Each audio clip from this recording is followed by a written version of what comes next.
the membership has selected Jacksonville as the 30th NFL club.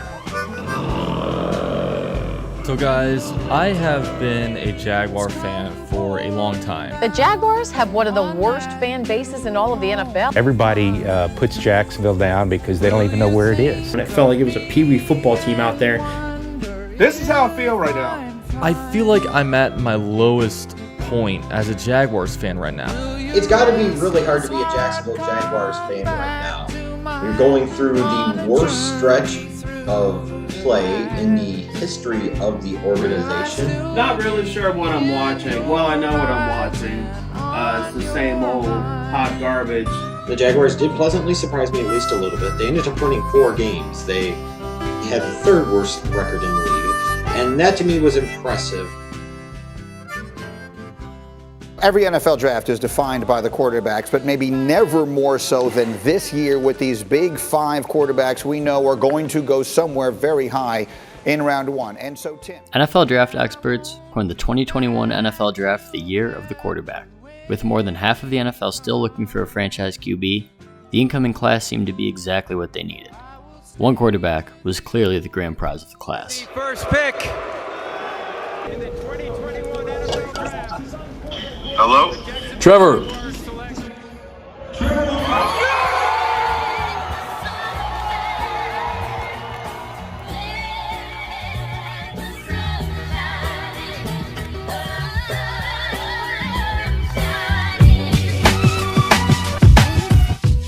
Trevor Lawrence constructed a historic career as Clemson's signal caller.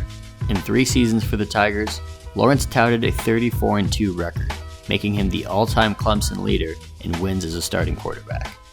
There's no such thing as a sure thing in the NFL draft. But Trevor Lawrence provides the closest thing to a certainty we have seen in a long time. I think we'll look back on this moment as the moment that things began. Yeah, I mean, you could go ahead and call it BT before Trevor and AD after the draft. How will you define success in the NFL? Pretty much every standard. It's about wins and losses, and I think that's the easiest way to judge it. Lawrence wasn't the only big name to join the Jaguars that offseason. The Jaguars hired famed head coach Urban Meyer, who recently won a national championship with Florida and Ohio State. Meyer was on the coaching market due to a scandal at Ohio State that led to his departure. Has put Urban Meyer on paid leave while the school investigates allegations that Meyer knew of a 2015 domestic violence allegation against former Buckeye assistant Zach Smith. The Jaguars took a chance on Meyer, hoping he would be able to put the scandals behind him and carry his winning ways into the NFL. Instead, the opposite happened. Urban Meyer is getting a lot of unwanted attention. Yeah, no doubt about that. And it's all because of a 7-second video that was posted to social media last night showing Meyer at what appears to be the Urban Meyer Chop House in Columbus, Ohio. This video of Meyer, apparently taken at his restaurant in Columbus, shows a woman, not his wife, getting up close and personal. The video has been viewed over 500,000 times on Twitter alone. Lawrence and Meyer didn't record their first NFL win until Week 6, when the Jaguars defeated the Miami Dolphins in London. To win it. It's away, and he got it! He got it! Long career, many wins. This is the Trevor Lawrence first game.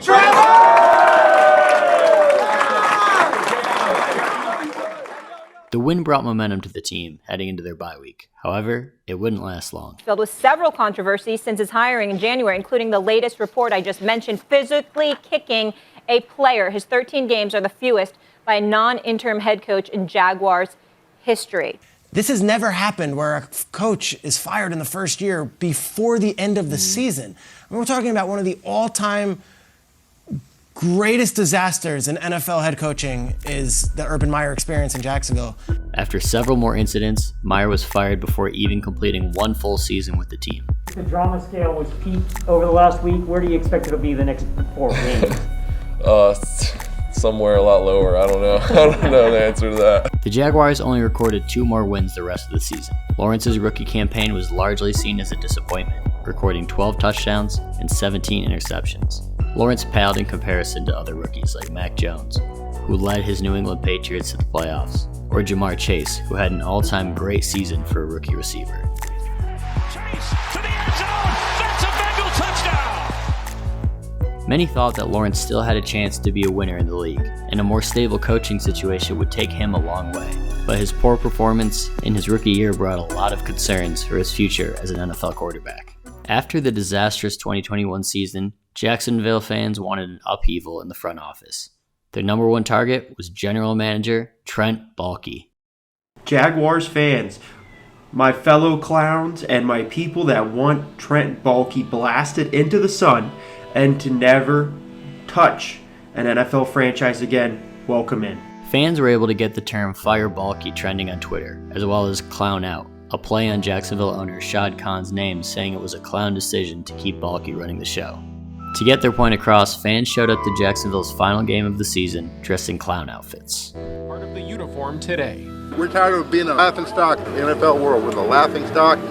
We're showing it today. This organization is run like a clown show. Jacksonville ended up winning the game, knocking rival Indianapolis Colts out of a wild card playoff spot. You don't have regrets, but you do have that feeling of just, man, we could have been doing this all season. It's disappointing to look back and think that, especially some of the close games we lost, and then just games where we didn't play well, but just to think that, that's who we are, that's what we can do, but you're not that unless you do it week in and week out. We wanted someone who knows exactly what it is to be the last team standing in February and is passionate about doing it and doing it again. That man is the new head coach of the Jacksonville Jaguars, Doug Peterson. Baalke did his best to reverse the team's trajectory in the 2022 offseason. His first task was to hire a new head coach to reverse the negative impacts of Meyer's disastrous coaching campaign. Baalke hired Doug Peterson, who formerly led the Philadelphia Eagles to their first ever Super Bowl, but was unable to keep the franchise a consistent contender. After being fired from the Eagles, Peterson had taken a year off from football, but was ready to hop back in. I was ready to go, and I was excited for whatever the opportunity, came before me. I had chances to interview with other clubs, and this one really drew me in, and here I am and ready to go. If I could ask one more, Trent, we'll let you talk a little bit here. I'm assuming this potentially could have been a tough month for you, the last month. What has it been like for you? And did you know that through all of this you were moving forward as the general manager of the Jacksonville Jaguars? I knew all along that I was. I had a vote of confidence from Shad. And as we went into the process, we had a plan. We had a process that we were going to go through. We stuck to it. And at the end of the day, it was about getting it right. And we truly believe we got it right. Baalke continued to retool by opening up his pocketbooks and reeling in offensive weapons Christian Kirk, Zay Jones, and Evan Ingram. Trevor Lawrence spent the offseason working on his game, but hoped the moves made by Baalke would lead to a brighter 2022 season. Individually, personally, I want to prove that I belong here and that I'm the player that I believe I am, and this organization believes I am. And then as a team, I think we have a lot to prove. Just didn't have a great year last year, and I know the guys in this locker room are ready to prove some stuff this year. Early on in the season, it appeared Lawrence's hopes for a turnaround would remain only hopes. After a loss to the disappointing Denver Broncos, it looked as if another disastrous season had arrived for the Jaguars. And intercepted! Yeah, it's frustrating. I'm pretty upset and frustrated and disappointed in myself and the way I finished the game.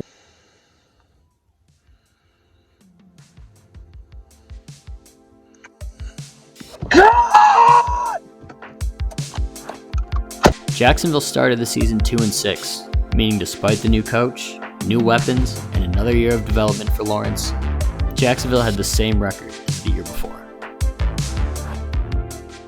It's there, throw it, if not, sell it. 2nd and goal.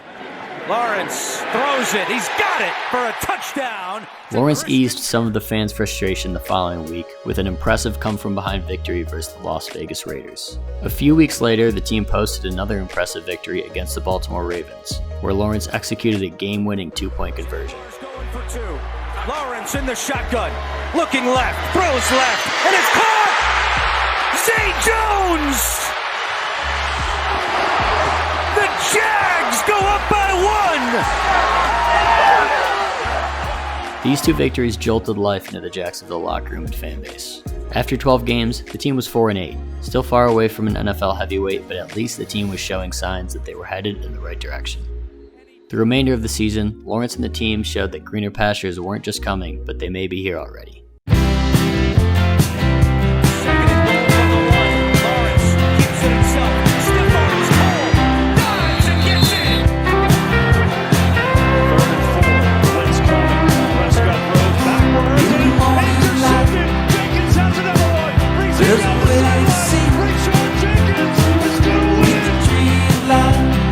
Diving as he crossed the goal line. Lawrence steps up, fires, and it's juggled and caught by Jones. Jaguars win 31-3. Oh man, the hype behind our Jags only growing after this weekend's win against the Houston Texans. Now the Jags not only vying for the AFC South title and a spot in the playoffs, but they're doing it prime time this Saturday. Shotgun, biggest play of the game right here. They hit him, and they let it go. Come down. The ball comes down and picked up. The Jags are running it back. The Jags are running it back. The Jags are going to run it into the end zone. Josh Allen scores a touchdown. Josh Allen is running back for a touchdown for Jacksonville. Behind the leadership of Lawrence and Peterson, the team Trent Baalke had built came together at the perfect time, ending the season on a 5-game winning streak and earning a home game in the wildcard round of the playoffs. Despite their momentum, the Jaguars were looked at as underdogs heading into the playoffs. They were facing off against superstar quarterback Justin Herbert and the Los Angeles Chargers, who were coming to town as a dark horse Super Bowl contender. This team can score with anybody, and you talk about Patrick Mahomes. But, you know, Justin Herbert and the Chargers aren't afraid. They can go toe-to-toe. They can put points up with anybody when he's on. And this is his breakout party, I believe.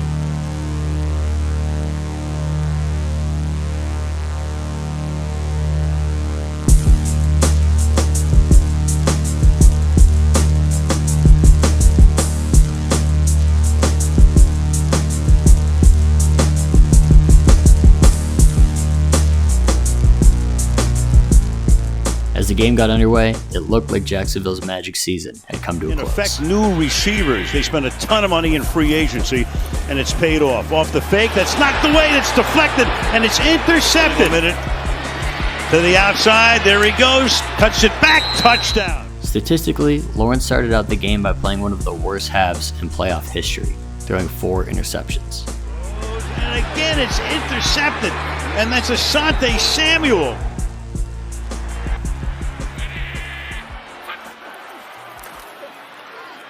In the pocket, fires, and that'll be caught for the touchdown. After a late touchdown before the end of the half, the Jaguars found themselves in a 27-7 hole. But fortunately for the Jags, they were no stranger to adversity. And Lawrence fires, and that'll be caught for a first down. Super Bowl ring with the Rams last year.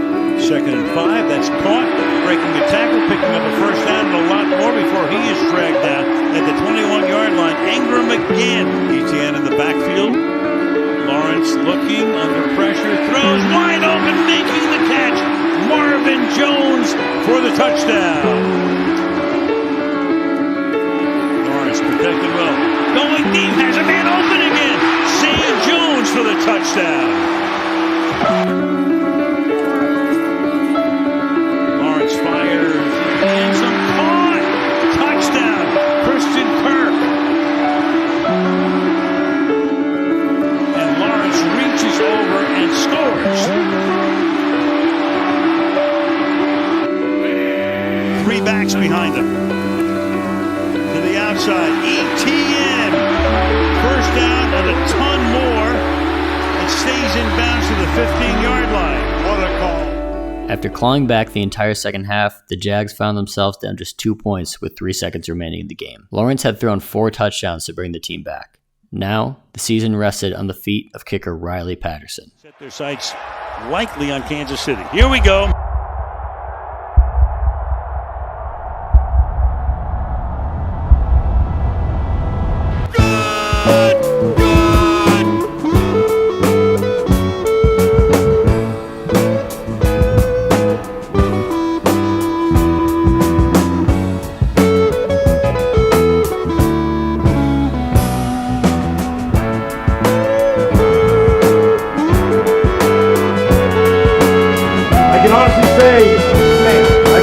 say this, in all my years of being around this game, and being around what we did in the first half compared to the second half, okay, this one goes down. This one goes down as one of the greatest, greatest victories I've ever had. And The Jags would fall to the Kansas City Chiefs in the divisional round. But this season made Jacksonville's days as the laughingstock of the NFL feel like a distant memory. The Jaguars winning just makes life so much better. It's absolutely ridiculous. Man, for people who, have been with this team, have lived and died with this team, like you and I, it's a beautiful thing to see. To think this team was suffering through a 5-game losing streak. To think this team had a 7% chance at making the playoffs. One of the things that has taken social media by storm in the hours following the Jaguars win last night, the Waffle House over on Beach Boulevard, getting a visit from Trevor Lawrence. We're going to win this whole thing, in my prediction. Jacksonville, AFC Championship, Jacksonville, to the whole thing. I hope we go to the Super Bowl, baby! We're going all the way to the Super Bowl! Just the beginning for us.